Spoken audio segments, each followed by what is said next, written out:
Hello guys. Nako karon sa Mahis Center sa Lapu-Lapu siya. Ikan ko RCBC nakuha ko sa ako ang tawag ani SSSID bitaw nga with ATM na. So nakuha na nako hapit na nako ko diri. Research na ko hilig mo ko Korean. So research na ko na ba sa Korean diri.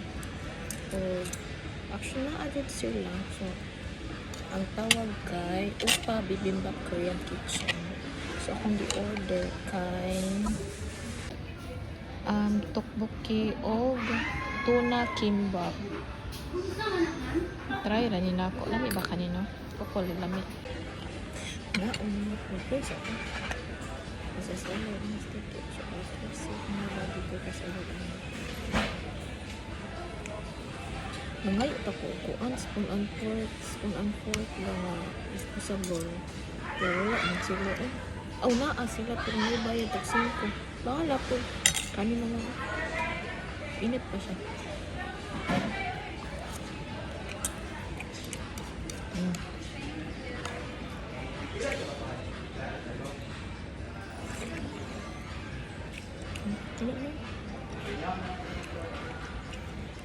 cute.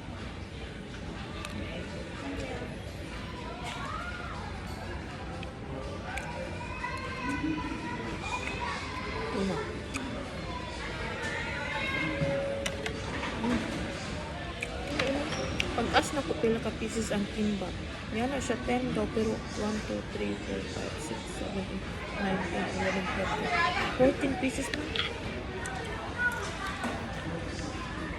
Maganda po niya. Pero naman, ano siya? Ang kimbap po na nila kay 119. Ang ilang tteokbokki kay 109. Sulit pa siya. Kung plano ang tamo kaon sa katong Island Central nga cookpub. Mahal na siya. Pricey na siya. Pero lamay dito dito. Pero lamay ang sabire.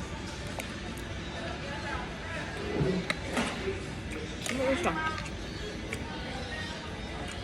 Yeah. Kung gusto mo ba asaman ka ng introvert bitaw? Introvert ka lang. Hindi ka na saba o ka nang gusto alone ba? Okay ka siya dure kay kita po init pa kayo lang kung ano tteokbokki. Kanang ngami na kayong tao. Kita na ko sa inyo, mingaw kayo siya.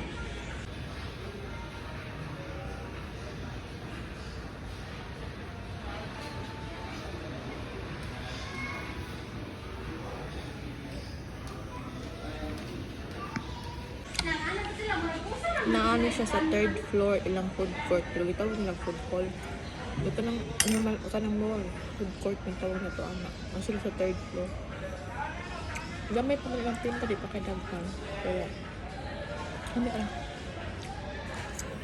upload bye.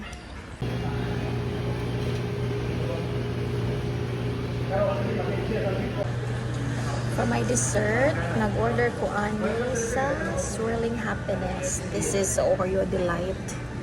8 ounce for 75 pesos. Tapos yung kutsara, oy. Oreo. Wala, nagtagak.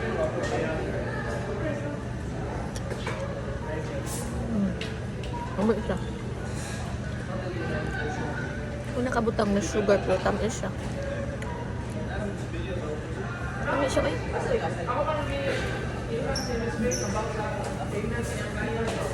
First time ko naka-try ani. Swirling Happiness less sugar halal ice cream.